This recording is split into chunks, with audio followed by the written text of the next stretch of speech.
aujourd'hui, nous allons présenter DataCore VDS. Aujourd'hui, quand on parle de virtualisation de postes de travail, bien sûr, il y a deux qui s'imposent au niveau du marché, qui vont être VMware et Citrix. Souvent, ces typologies d'infrastructures s'adressent surtout à des grands comptes. Pourquoi? Parce qu'on va demander beaucoup de ressources logicielles, matérielles et licences avec du disque partagé et des disques très puissants. Donc là, voici typiquement une architecture VMware. Voici une architecture typiquement Citrix. Et vous voyez que ça demande une connaissance au niveau réseau, au niveau matériel, et bien sûr, tout ceci pour faire du poste de travail. C'est pour ça que très peu de PME, TPE ont ce genre d'infrastructure dans leur infrastructure au niveau poste de travail. Maintenant, DataCore a sorti un outil qui va s'appeler VDS et qui est vraiment un focus PME, TPE. Où là, en fait, on va se servir du savoir-faire de DataCore au niveau performance, au niveau caching, au niveau sync provisioning, au niveau snapshot. Et de là, on va pouvoir monter une offre de virtualisation de poste de travail et une suite logique pour non seulement les serveurs, mais aussi les postes de travail. Ce qui fait que là, en fait, les postes utilisateurs vont pouvoir bénéficier de la performance et de la puissance de DataCore sur un poste de travail. Maintenant, quand on parle de VDI, souvent on a en tête un stockage partagé avec de la haute disponibilité du stockage, de très haute performance du stockage, ce qui fait que ces environnements-là sont souvent associés à des grands comptes. C'est pour ceci que souvent, économiquement, les postes entre 500 et 1000 ou plus, ça a du sens. Mais par contre, ça met une complexité de la mise en œuvre, ce qui fait que là, c'est très coûteux. Maintenant, nous, DataCore, on s'est aperçu que souvent, en dessous de 500 postes, il n'y avait pas forcément d'outils sur le marché. Et c'est pour cela que DataCore a sorti un outil qui va répondre aux besoins de toutes les TPE, PME. Donc, on a une offre de 50 postes jusqu'à 200 postes maximum. Et ceci avec une offre VDI DataCore. Et c'est pour cela qu'on va pouvoir aborder un nouveau marché avec notre offre VDS. L'offre VDS, Virtual Desktop Server, c'est une offre qui est spécialement conçue pour des postes de travail à moindre coût. C'est-à-dire que DataCore, avec notre savoir-faire au niveau caching, au niveau optimisation des I/O, on va enlever la problématique des coûts au niveau du stockage qui est assez important, et nous allons pouvoir avoir une architecture avec VDS et le marché VDI, avec le savoir-faire DataCore, plus, vous allez voir, au niveau Microsoft. Quelque chose qui est très simple, c'est pourquoi VDI. VDI, en fait, c'est une suite logique pour nous. Nous avons la possibilité de donner des disques virtuels à des serveurs physiques ou virtuels. Et maintenant, DataCore va pouvoir aussi donner des disques virtuels à des postes virtuels. Bien sûr, quand vous voyez ce que Georges Texera, notre CEO, a donné à la presse, DataCore va toujours rester, bien sûr, dans tout ce qui est virtualisation au niveau des serveurs applicatifs, mais aussi ça va nous mettre une autre corde à notre arc pour tout ce qui est poste de travail. Mais bien sûr, notre core business reste la virtualisation au niveau des serveurs qui soient physiques ou virtuels. Maintenant, un serveur DataCore VDS, qu'est-ce que c'est? Ça va être un serveur physique. Encore une fois, vous allez avoir le choix total du fabricant. Vous allez nous donner de la RAM, CPU, des cartes réseau et du disque. Ceci, vous allez pouvoir créer votre propre bundle. Vous allez mettre tout ça dans ce serveur physique. Ensuite, vous allez mettre la couche Datacore VDS et la couche Hyper-V. Quand on parle de Datacore VDS, c'est un nouveau produit. On va améliorer les performances du disque au niveau caching, au niveau disque, I/O, transaction sur un Windows Server Hyper-V. Et une fois que cela est installé sur le même serveur, nous allons pouvoir activer des sessions RDP. Au niveau licence, nous allons offrir 3 niveaux de licence. Une licence VDS 50 jusqu'à 50 postes de travail, une licence VDS 100 jusqu'à 100 postes de travail et 200 jusqu'à 200 postes de travail. Nous allons installer donc le corps VDS sur le serveur et aussi nous allons vous donner la possibilité d'administrer sur un portail web. Donc je vous ferai la démonstration sur un portail web Datacore. Par contre, vous pouvez bien sûr le customiser par rapport à vos clients, par rapport à votre infrastructure. Maintenant, Datacore, qu'est-ce que c'est? Ça va être l'outil qui va se servir d'une machine source, d'un template, et de là, nous allons pouvoir déployer des machines virtuelles qui vont être des postes de travail, qui vont être persistants à partir de snapshots Datacore. Et bien sûr, ces machines virtuelles vont créer des environnements qui seront spécifiques à un utilisateur. C'est-à-dire que cette machine virtuelle va pouvoir être éteinte, redémarrée, et bien sûr, la donnée sera toujours présente sur cette machine virtuelle. Donc souvent, il y a 2 types sur le marché de machines virtuelles, les non persistantes et les persistantes. La nôtre est persistante. Ce qui fait que là, l'utilisateur va pouvoir à tout moment customiser son poste de travail, installer ses propres applications sur ces machines virtuelles. Et nous allons pouvoir faire cohabiter sur les mêmes VDS plusieurs types d'images sources qui seront déployées pour chaque utilisateur. Maintenant, les points forts de Datacore VDS, ça va être la technologie Datacore qui tourne de la couche basse, ça va être une simplification et rapide pour installer. Souvent, quand on a affaire à certains types d'architecture VDS ou VDI, il va falloir des brokers, il va falloir des passerelles, il va falloir des repositories. Là, Datacore va tout mettre dans la même boîte. Et bien sûr, on pourrait aussi mettre le serveur web sur le même serveur. Ce qui fait que là, vous allez pouvoir avoir aussi bien les machines virtuelles que la passerelle sur le même serveur. Donc, ça va être intuitif pour les administrateurs Windows, ça va être efficace au niveau stockage, car nous allons améliorer les performances au niveau RAM, au niveau CPU, mais aussi nous allons utiliser la technologie Snapshot Datacore pour utiliser moins d'espace disque. Donc, vous aurez une meilleure performance au niveau rapport qualité-prix, et bien sûr, nous allons administrer de façon optimisée le trafic des I/O à travers le cache Datacore. Et bien sûr, vous aurez des machines qui seront persistantes. Maintenant, le poste de travail va être moins coûteux parce qu'on va utiliser le savoir-faire Datacore qui est le SIEM provisioning, qui est la technologie Snapshot et bien sûr tout le savoir-faire de Datacore en général, c'est-à-dire optimisation des flux, des I/O à travers des cartes, qu'ils soient réseau, qu'ils soient fibre ou autre.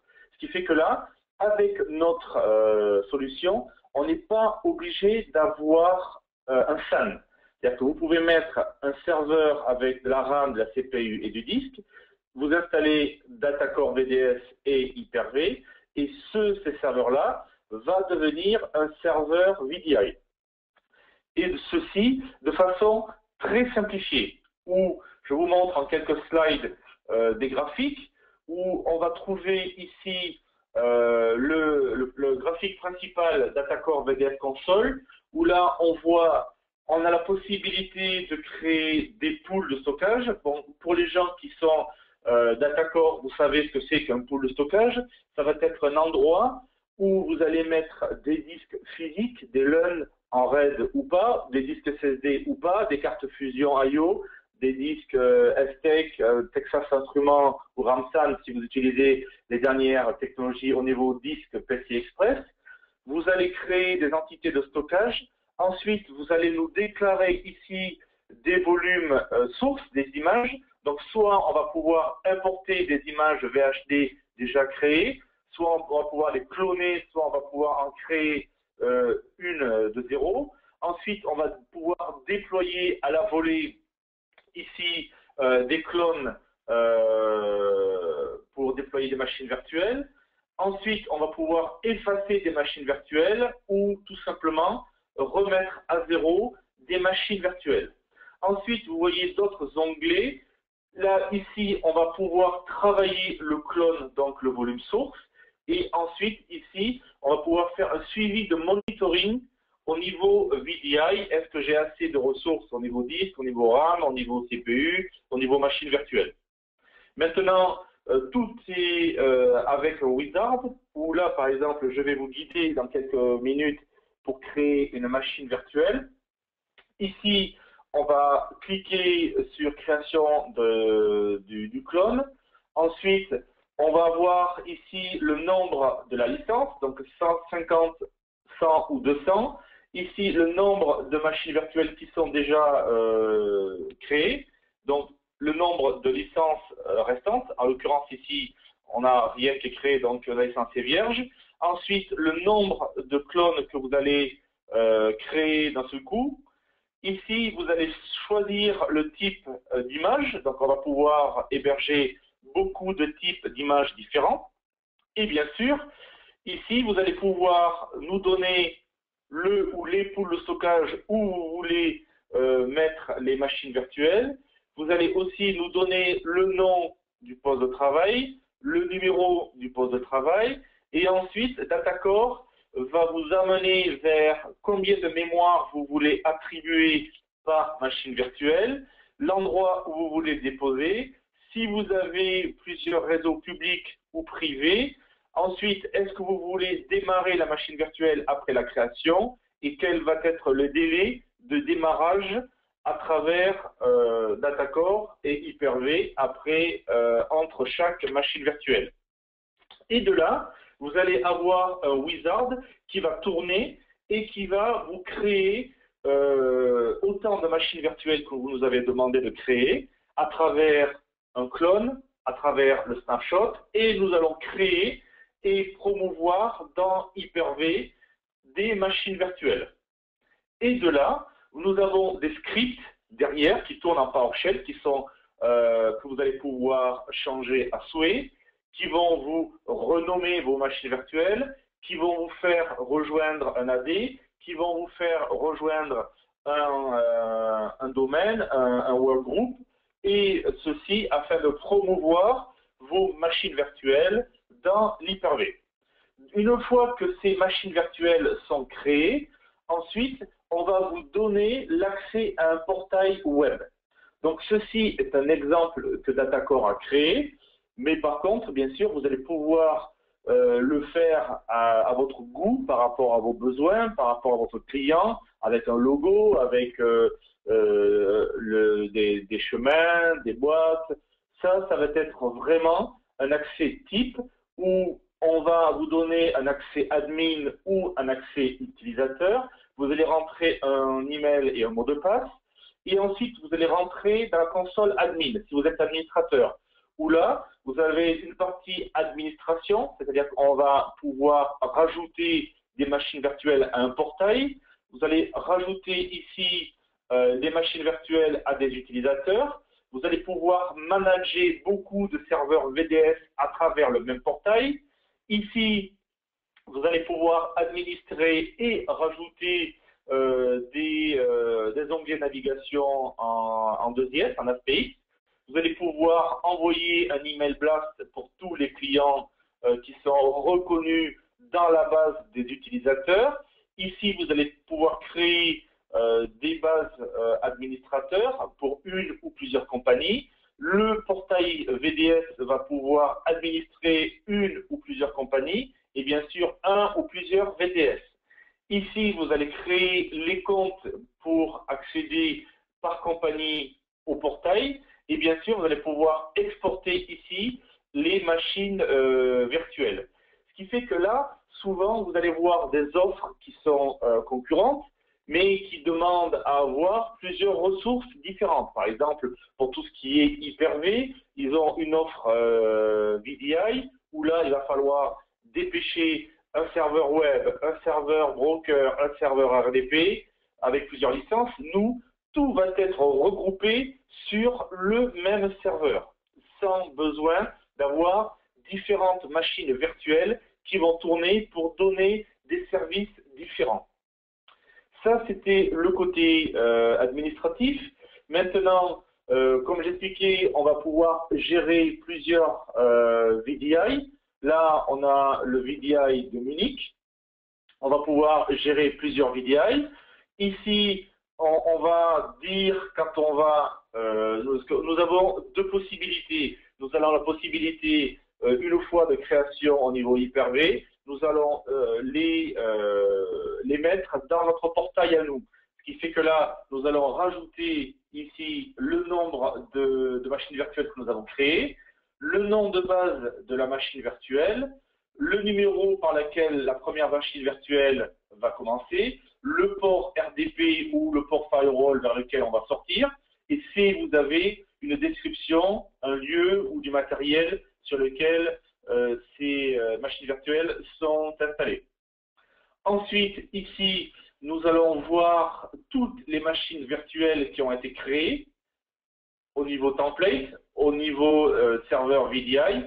Les machines virtuelles, est-ce qu'elles sont attribuées à quelqu'un et est-ce qu'elles sont actives ou pas? À savoir qu'on va pouvoir gérer plusieurs types de machines virtuelles ensemble. Et bien sûr, une fois que vous avez le portail VDS, on va pouvoir gérer plusieurs serveurs VDS depuis le même portail.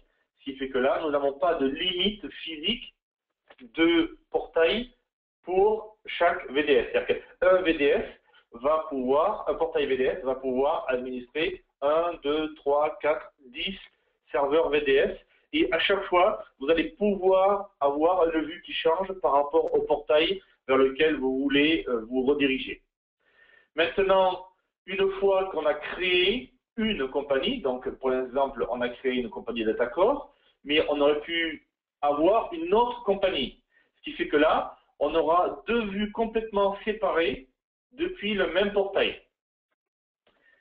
Ici, on a créé des utilisateurs où on voit par la même compagnie ou la compagnie différente, en l'occurrence ici Stone et DataCore. Et ici, on va avoir la possibilité de faire un edit du utilisateur et de rajouter ici, à la volée, des machines virtuelles, des postes de travail pour le client. Et bien sûr, ici, là, je me suis connecté sur un profil d'un utilisateur.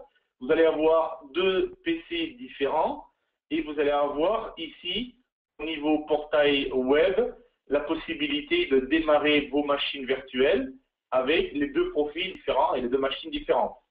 À savoir qu'on peut aussi bien lancer ici sur le poste de portail ou directement en RDP.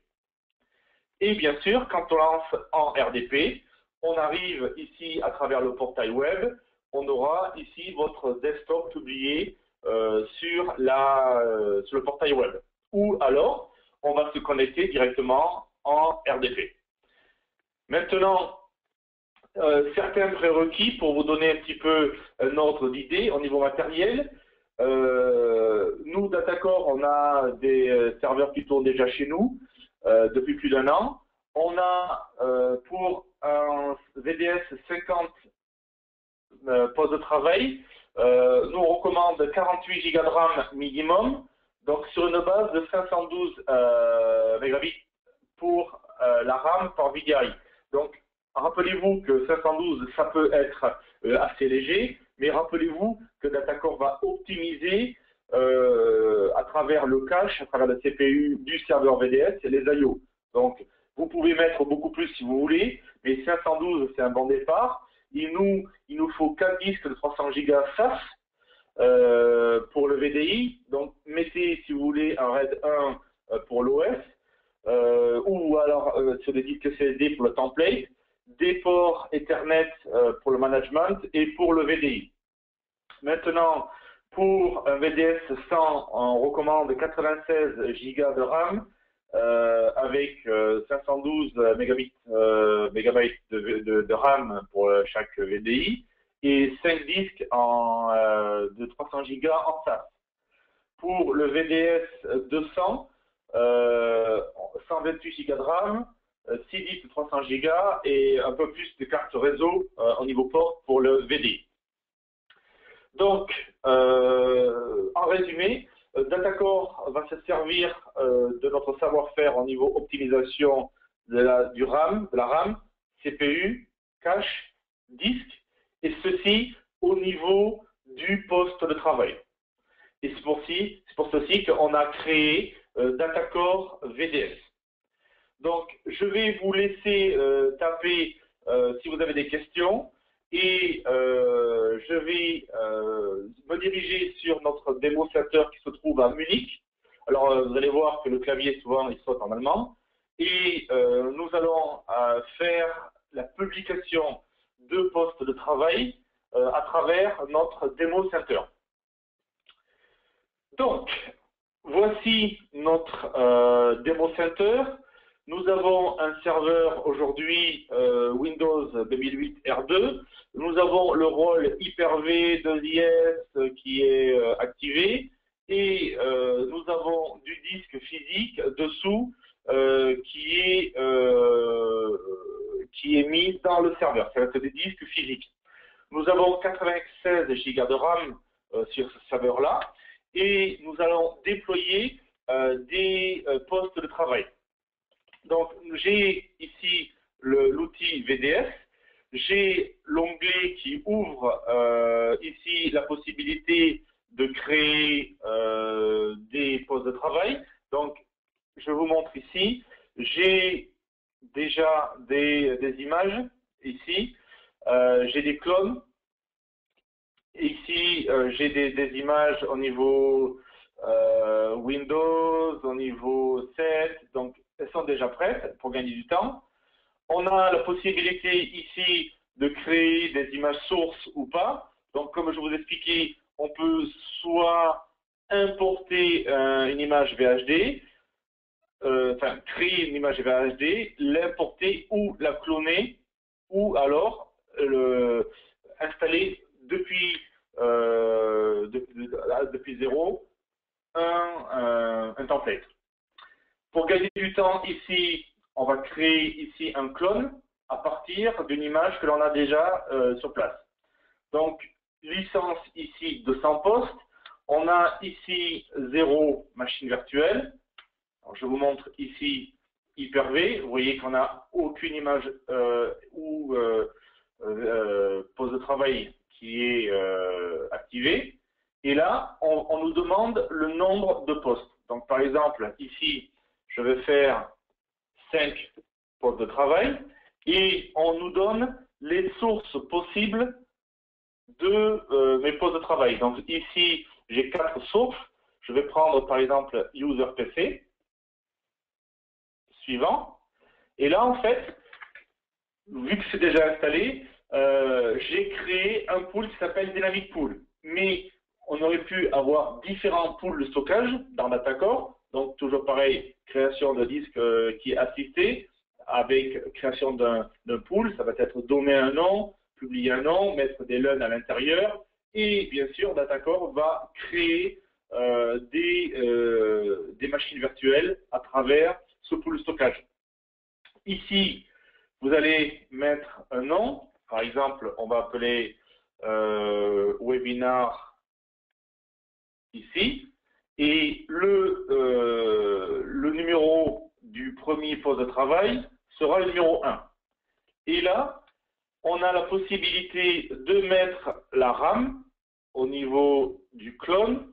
Ici, l'endroit, si vous avez des endroits préférés pour déposer vos clones. Ici, si vous avez des réseaux préférés pour le VDI. Et est-ce que vous avez à voir ici, après le démarrage, la création, on démarre oui ou non, et le délai. Et là, on va commencer le procédé de création d'une clone, snapshot, et ensuite nous allons avoir ici les machines virtuelles qui vont monter une par une ici dans le VDI.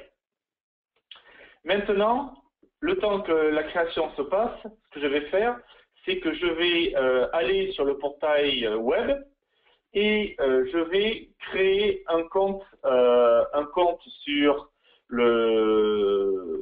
un compte. Donc, on a créé un compte. Ici, je vais ici vous montrer un petit peu tous les panneaux de navigation. Ce qu'on va faire ici, c'est qu'on va créer un compte utilisateur. On va l'appeler webinar. Webinar, on habite à Paris. Donc là, il va falloir que vous mettiez, vu que c'est une base sur un modèle américain, un État américain. Donc ça, c'est pas gênant. Tout le monde peut habiter en Alabama ou en Floride. Donc là, on va créer. Alors là, c'est la subtilité de clavier français en allemand. OK. Et là, vous allez créer ici le mot de passe.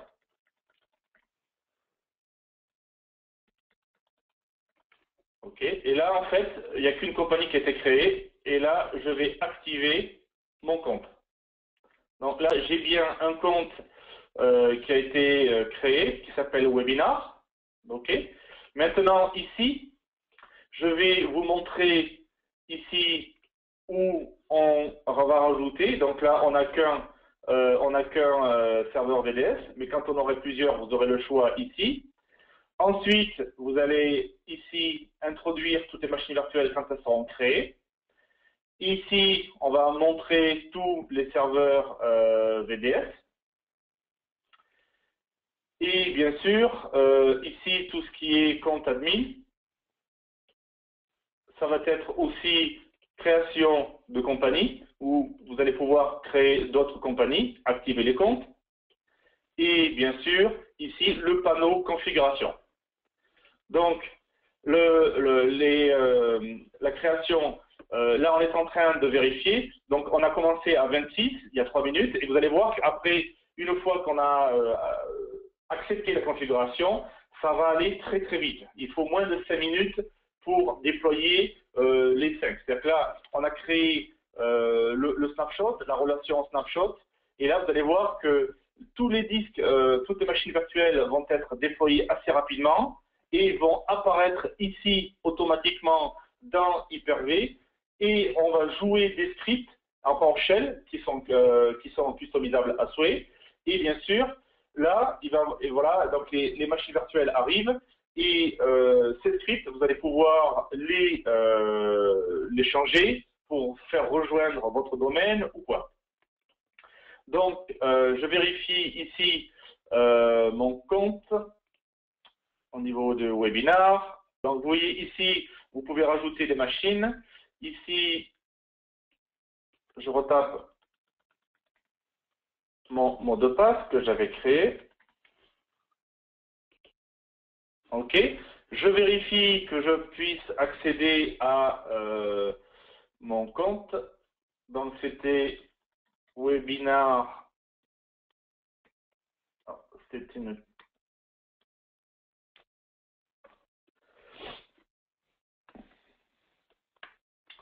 Désolé pour ceci. Webinar@datacorp.com. Et ici, je tape mon mot de passe. Et là, vous voyez qu'on n'a pas ici de publier de poste de travail. Donc ici, vous voyez les machines virtuelles et déjà sont créées, sont en train d'être préparées au niveau de l'Hyper-V. Maintenant, ce que l'on va faire, c'est qu'on va aller au niveau management. On va les publier sur notre portail et on va les attribuer à mon compte webinar. Donc ici, on va d'abord rajouter combien, on en a 5. Ici, les machines virtuelles, ici, le nom de base était webinar. Donc on va dire que la machine, c'est webinar, la première. Quel est le numéro de démarrage ici? Le numéro 1 et on s'arrête au numéro 5. Donc, ici, le numéro 1. Ici, c'est le port firewall ou le port RDP, 3389. Et là, par exemple, on va pouvoir donner une description. Donc là, en fait, on a rajouté dans le portail web les machines virtuelles. Maintenant, ici, on voit les machines virtuelles, ici, et on va pouvoir faire un edit, on va pouvoir mettre une description, on va pouvoir les attribuer ici à webinar, ok, ou alors on va pouvoir les ajouter ici avec webinar, add, et là, je vais rajouter les machines virtuelles à mon profil. Donc là, je vais avoir 5 machines virtuelles, poste de travail, sur mon profil. Donc maintenant, ici, je vais sur mon profil, donc je rafraîchis,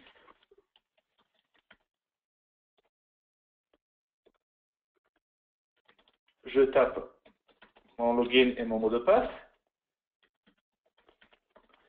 et là, je devrais voir mes 5 machines virtuelles, et ici, je vais pouvoir lancer, donc là bien sûr, on est basé sur le même image, mais vous pourriez avoir différents postes de travail avec différentes images. Et de là, je vais pouvoir lancer mon poste de travail. Et là,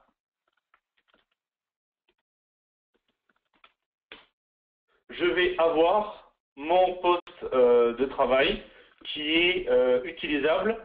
Et bien sûr, on a la possibilité de faire un poste de travail qui est soit en portail web, soit si vous avez une connexion RDP. Par exemple, ici, je vais me connecter sur webinar 1, administrator.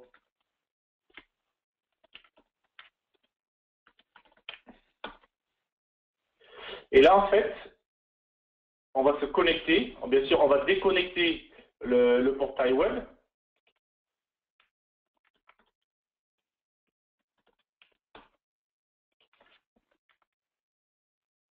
Administrator.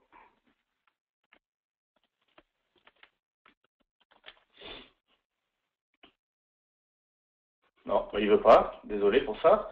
Et là, en fait, vous allez avoir l'accès complet au... Ah, c'est peut-être parce que j'ai un clavier allemand. Alors. Voilà. Alors, webinar 1. On va essayer. N'importe quoi. Administrator.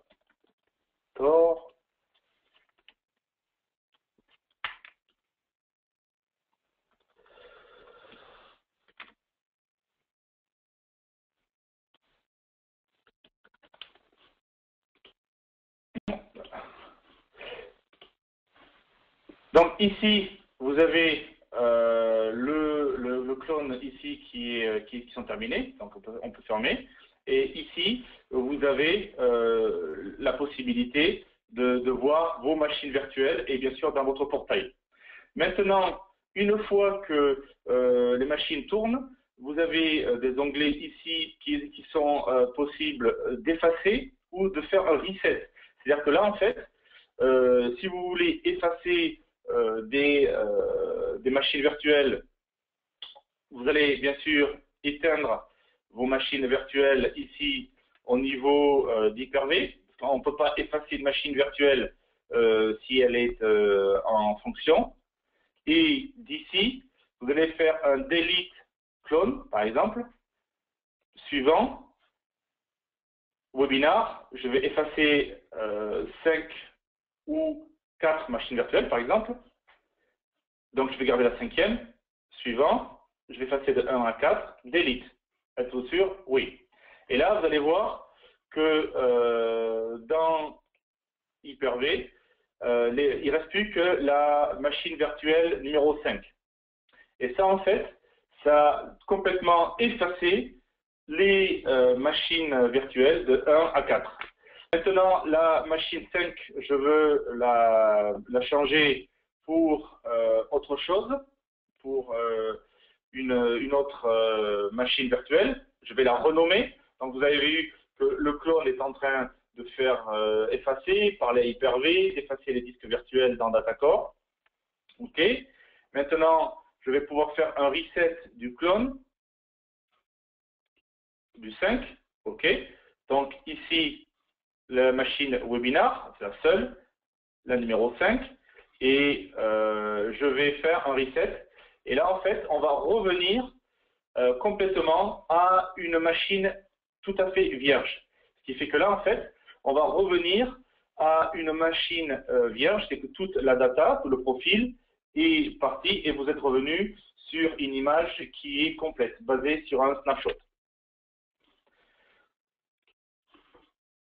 Donc, voici notre outil qui est VDS. Donc, si vous avez des questions, n'hésitez pas à poser ces questions. Si vous désirez poser et tester le produit, aujourd'hui, on s'installe sur de Windows 2008 R2. On va s'installer sur Windows 2012. On aura la possibilité d'avoir très prochainement la réplication et la disponibilité du VDI à travers 2 serveurs VDS. On va aussi avoir la possibilité d'utiliser, quand vous avez des cartes graphiques RemoteFX, on va pouvoir utiliser la possibilité d'avoir des RemoteFX. Maintenant, quelques questions. Il y a une question, pouvez-vous nous préciser les modalités de licensing, notamment pour les licences Windows du poste de travail? Donc là, en fait, nous avons la possibilité, soit sur le poste de travail, on a la possibilité de mettre soit un client léger, ça peut être un SIM client avec une connexion RDP, soit un serveur ou un PC Windows, et vous pouvez utiliser des licences VDA, donc Virtual Access, pour Microsoft. Donc en fait, il va falloir utiliser des licences VDA ou un client léger pour utiliser les accès. Une idée de prix, donc nous avons des prix publics, je vous l'enverrai par mail si vous voulez, à savoir que il me semble que ça a été moins de 5 ou 6 000 euros la licence 50 postes. C'est-à-dire que nous, dans notre licensing, il n'y a pas de notion de stockage. Ça va être à la machine virtuelle. Maintenant, la limite 200 postes est-il une limite marketing ou technique?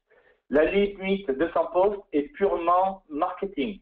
Pourquoi? Parce que on ne veut pas rentrer en compétition avec du View, avec du Citrix Xendesktop Xenapp. Nous voulons nous adresser à un marché PME-TPE. Une autre Question, l'encapsulation RDP dans le navigateur est-elle compatible avec les navigateurs? Oui, en fait, RDP, c'est un protocole de remote desktop, donc il va falloir ouvrir bien sûr les ports et vous pouvez utiliser aussi bien si vous voulez promouvoir Chrome, Firefox ou autre. Une autre question,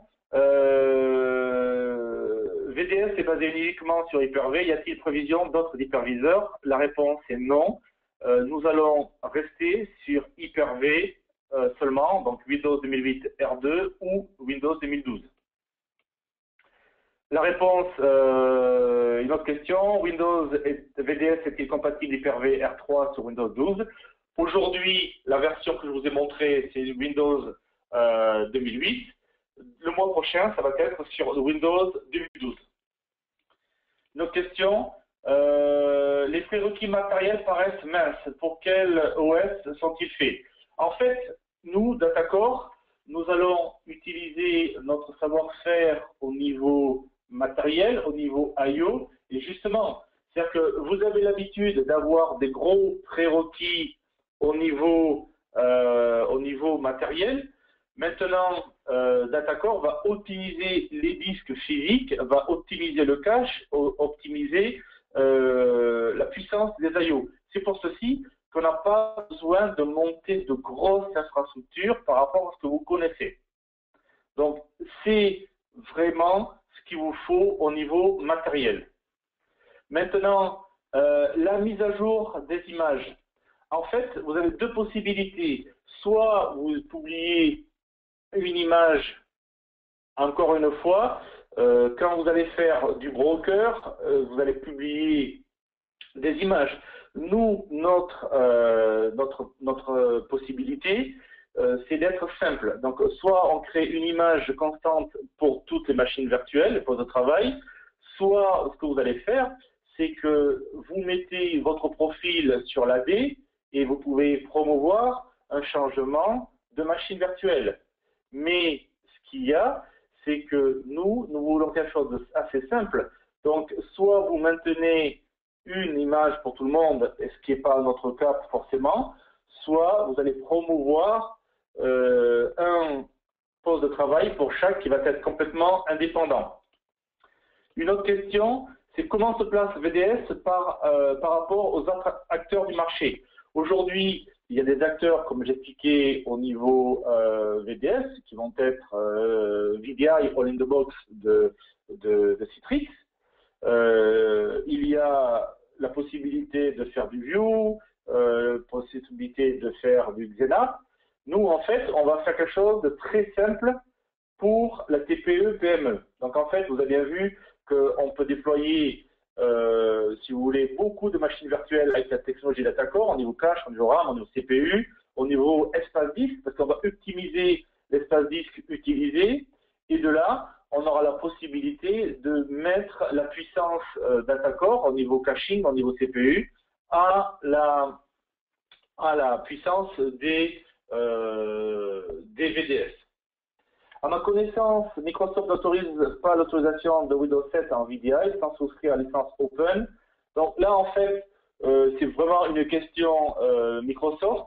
Nous, on utilise en interne depuis plus d'un an DataCore VDS. On a tous des Windows 7. Donc je ne sais pas au niveau licensing comment ça se passe, mais on a des Windows 7 qui tournent depuis pas mal de temps. Une autre question, au niveau prérequis, je parlais de la RAM des postes. Peut-on trouver des documents de design de best practice infra VDS?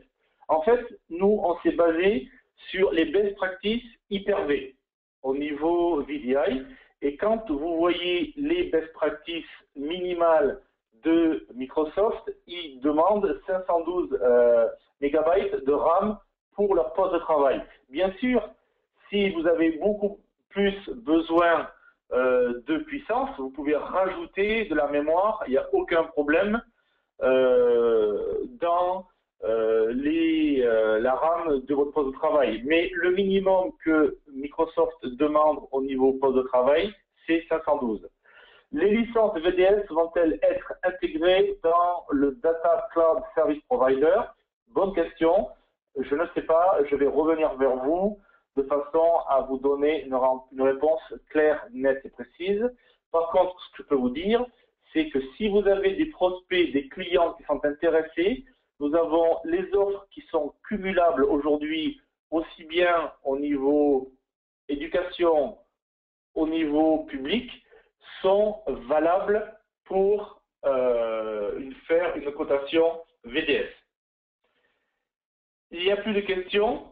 Je vous remercie d'avoir participé à ce webinaire. Si vous avez d'autres questions, n'hésitez pas à m'envoyer un email à regis.champier@datacom.com. Si vous voulez avoir des licences NFR pour tester le produit, n'hésitez pas à m'envoyer. Je vais... il y a peut-être une question. Votre solution est très intéressante, mais vous ne répondez pas à la question du prix de la licence Windows 7 dans ce cas de figure. Comme j'ai expliqué, je ne connais pas la réponse, donc je préfère me renseigner. Vous vous renseignez aussi au niveau Windows, et moi, je préfère ne pas dire de bêtises, car ce serait gênant au niveau licensing. Donc, normalement, quand vous avez des licences comme ça, je sais que Microsoft a des licences WDA qui sont moins chères que les licences normales, qui sont des licences Windows Desktop Access. Une autre question? Non, il n'y a plus de questions. Donc, je vous remercie à tous d'avoir suivi ce webinaire et vous allez recevoir très rapidement votre lien. À savoir que souvent vous avez parlé de Windows 7 au niveau licence, mais vous n'êtes pas obligé d'avoir un client Windows 7 pour accéder. Donc, vous pouvez avoir un client RDP sur un SIM client, sur un iPad qui a un Wise, et là vous n'aurez pas de licence RDP à payer sur votre SIM client. Je vous remercie à tous d'avoir participé à ce webinaire et je vous souhaite une bonne journée. À bientôt. Au revoir.